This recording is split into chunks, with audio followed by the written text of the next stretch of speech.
Hello जी, नमस्कार। आज हम बात करते हैं आने वाली ज्येष्ठ की पूर्णिमा के बारे में। पूर्णिमा तिथि का वैसे भी बहुत महत्व होता है। पूर्णिमा वो तिथि होती है जब पूरा चांद नज़र आता है आसमान में। चांद का संबंध भगवान भोलेनाथ से है, इसलिए पूर्णिमा को भगवान भोलेनाथ की भी पूजा करी जाती है। और चांद का कनेक्शन कहीं ना कहीं हमारे जो भावनाएं होती हैं, इमोशनल फीलिंग्स, उनसे भी है। तो इसलिए अगर कोई पूर्णिमा का व्रत करता है या इस दिन विधि विधान से पूजन करता है तो उसको भी बहुत फल मिलता है।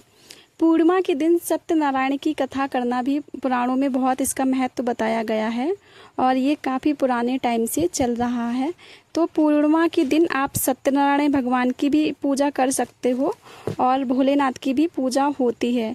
दोनों ही भगवान का पूर्णिमा के दिन पूजन होता है।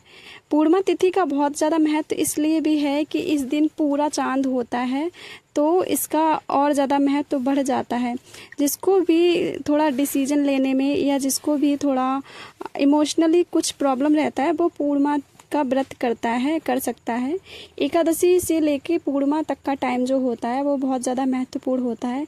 आप एकादशी को व्रत करिए या फिर द्वादशी को करिए या फिर त्रयोदशी प्रदोष व्रत करिए और उसके बाद में पूर्णिमा का भी व्रत कर सकते हो।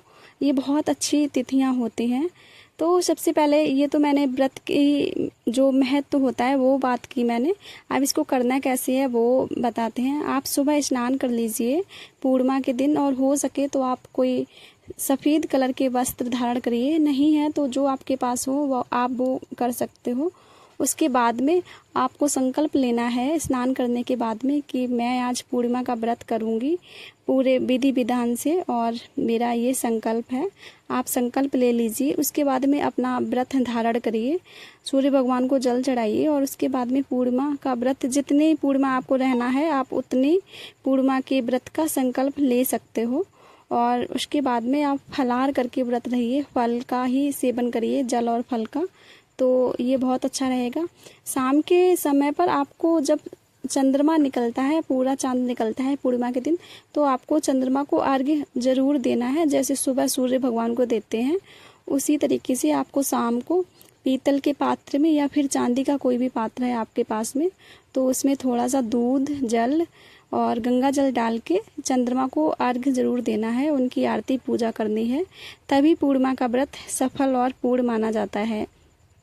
पूर्णिमा का व्रत आप 1 साल का संकल्प ले लीजिए 12 पूर्णिमा व्रत करने का, तो ये बहुत अच्छा रहता है। अगर आप पूर्णिमा का नॉर्मल व्रत कर रहे हो तो बहुत अच्छा है, उसकी भी कथा होती है।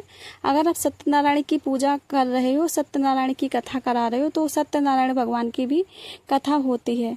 आइए हम सबसे पहले पूर्णिमा का जो महत्व होता है, जो पूर्णिमा व्रत की कथा होती है, उस पर थोड़ा सा चर्चा करते हैं। उसकी क्या कथा है, क्या है पुराणों में इसका महत्व, वो सुनते हैं। तो प्राचीन समय में एक नगर में एक गरीब ब्राह्मण रहता था। वह बहुत ही धार्मिक था और भगवान विष्णु का अनन्य भक्त था। उसकी आर्थिक स्थिति बहुत अच्छी नहीं थी, लेकिन धर्मपरायण था और काफ़ी धार्मिक भी था। भगवान विष्णु का वो परम भक्त था और प्रतिदिन उनका स्मरण करता था।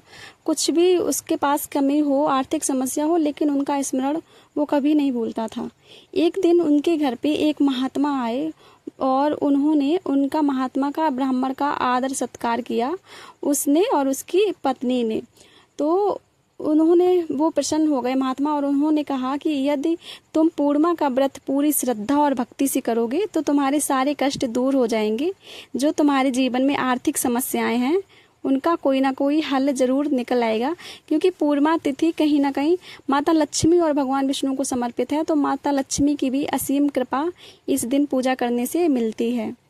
ब्राह्मण ने पूछा कि पूर्णिमा का व्रत कैसे रखा जाएगा, क्या है इसका विधान।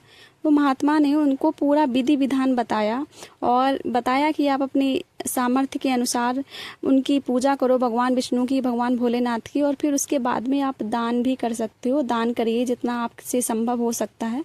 आपके जीवन की जो भी परेशानियां हैं वो धीरे धीरे समाप्त होने लगेंगी। घर में सुख, समृद्धि और परिवार आनंद पूर्वक रहने लगेगा।